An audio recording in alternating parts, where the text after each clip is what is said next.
জুলাই গণ অভ্যুত্থানে ৫ আগস্ট স্বৈরাচারী আওয়ামী লীগ সরকারের পতন ঘটে। অভ্যুত্থানের ৬ মাস পূর্তি ছিল ৫ ফেব্রুয়ারি। এদিন রাত ৯টায় নিষিদ্ধ ঘোষিত ছাত্র সংগঠন ছাত্রলীগের ফেসবুক পেজে শেখ হাসিনার বক্তব্য প্রচার করা হবে বলে ঘোষণা দেওয়া হয়। এই ঘোষণাকে কেন্দ্র করে দিনভরই সামাজিক যোগাযোগ মাধ্যমে উত্তেজনা চলে। বৈষম্য বিরোধী ছাত্র আন্দোলনে অংশ নেয়া ছাত্র জনতা ও অনলাইন অ্যাক্টিভিস্টরা ফেসবুকে ধানমন্ডি ৩২ অভিমুখে বুলডোজার মিছিল এবং মার্চ টু ধানমন্ডি ৩২ কর্মসূচির ডাক দেন। এরপরই সারা দেশে ফ্যাসিবাদের নানা চিহ্ন মুছে দিচ্ছে ছাত্র জনতা। বিস্তারিত ডেস্ক রিপোর্টে। রাজধানীর ধানমন্ডির ৩২ নম্বরে বৃহস্পতিবারও শেখ মুজিবুর রহমানের বাড়ি ভাঙা চলছে। সকালে ভারী যন্ত্র দিয়ে বাড়িটি ভাঙতে দেখা গেছে। বাড়ির সামনের অংশে ৩ তলা পর্যন্ত অনেকটাই গুড়িয়ে দেওয়া হয়েছে। সেখানে জড়ো হওয়া কয়েকজন বলেছেন স্বৈরাচারের কোনো চিহ্ন তারা রাখতে চান না। জনগণের একটাই দাবি, এটা একটা অভিশপ্ত বাড়ি, এই দেশটাকে সর্বনাশ করছে এই বাড়িটা। বিগত ১৫ বছর যুবলীগ, ছাত্রলীগ এবং পুলিশ লীগ এই দেশটারে পুরো জ্বালায় খাইছে ভাই। স্বৈরাচার সরকার যেভাবে জুলুম নির্যাতন করছে, আজকে গুম হুন সর্বশেষ যে বৈষম্য বিরোধী ছাত্র আন্দোলন ২০০০-এর উপরে মানুষ হত্যা করছে, করে গিয়েও তার তৃপ্তি হয় নাই, তাই দিল্লিতে বৈশাখ একের পর এক ষড়যন্ত্র করে যাচ্ছে। ভারতে পালিয়ে যাওয়া স্বৈরশাসক শেখ হাসিনার বক্তব্য প্রচারের ঘোষণাকে কেন্দ্র করে বিক্ষুব্ধ ছাত্র জনতা বুধবার রাতে ধানমন্ডি ৩২ নম্বরে ব্যাপক বিক্ষোভ করেন। এক পর্যায়ে শেখ মুজিবুর রহমানের বাড়িতে ভাঙচুর ও অগ্নিসংযোগ করা হয়।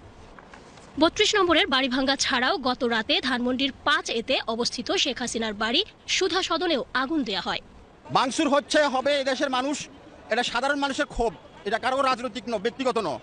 আওয়ামী লীগের উপদেষ্টা মণ্ডলীর সদস্য আমির হোসেন আমুর বরিশালের বাসভবন বুলডোজার দিয়ে গুড়িয়ে দিয়েছে ছাত্র জনতা। বুধবার রাত ২টার দিকে জনতা ভবনটি ভাঙতে শুরু করে। এর আগে ১:৩০টার দিকে বুলডোজার ও মিছিল নিয়ে ভবনের সামনে অবস্থান নেয় বিক্ষুব্ধ জনতা। আওয়ামী লীগের উপদেষ্টা পরিষদের সদস্য তোফায়েল আহমেদের বাসভবনে আগুন দিয়েছে ছাত্র জনতা। রাত ১টার দিকে ভোলা সদরের গাজীপুর রোডে অবস্থিত তোফায়েল আহমেদের প্রিয়কুটির নামের বাড়িটিতে আগুন ধরিয়ে দেয় জনতা। বরিশাল সিটি কর্পোরেশনের সাবেক মেয়র ও মহানগর আওয়ামী লীগের সাধারণ সম্পাদক সেরনিয়াবাদ সাদিক আবদুল্লার বাসভবন বুলডোজার দিয়ে গুড়িয়ে দিয়েছে ছাত্র জনতা। আওয়ামী লীগের যুগ্ম সাধারণ সম্পাদক মাহবুবুল আলম হানিফের বাড়ি ভাঙচুর করা হয়েছে। এক্সকাভেটর মেশিন দিয়ে বাড়ির গেট ও বাড়ির দেয়াল ভেঙে ফেলা হয়েছে। রাত ১০টার দিকে কুষ্টিয়া শহরের পিটিআই রোডস্থ হানিফের বাড়িতে বুলডোজার দিয়ে ভাঙচুর চালায় ছাত্র জনতা। কুমিল্লায় সাবেক সংসদ সদস্য আ.ক.ম বাহাউদ্দিন বাহারের বাড়িতে ভাঙচুর ও আগুন দেওয়া হয়েছে। বুধবার দিবাগত রাত ১টার দিকে এই ঘটনা ঘটে। এদিকে জুলাই আন্দোলনের প্রথম শহীদ আবু সাইদের ক্যাম্পাস রংপুরের বেগম রোকেয়া বিশ্ববিদ্যালয়ে শেখ মুজিবুর রহমানের মুরাল বুলডোজার দিয়ে গুড়িয়ে দেওয়া হয়েছে। এ সময় শেখ মুজিবুর রহমান হল ও শেখ ফজিলাতুন্নেসা মুজিব হলের নাম ফলক ভেঙে ফেলেছে শিক্ষার্থীরা। এর আগে কারমাইকেল কলেজে থাকা মুরালটিও ভেঙে ফেলেছে বৈষম্য বিরোধী ছাত্র আন্দোলনের নেতাকর্মীরা। জাহাঙ্গীরনগর বিশ্ববিদ্যালয়ের শিক্ষার্থীরা শেখ মুজিবুর রহমান ও সাবেক প্রধানমন্ত্রী শেখ হাসিনার গ্রাফিতি মুছে ফেলেছে এবং মুরাল ভেঙে দিয়েছে।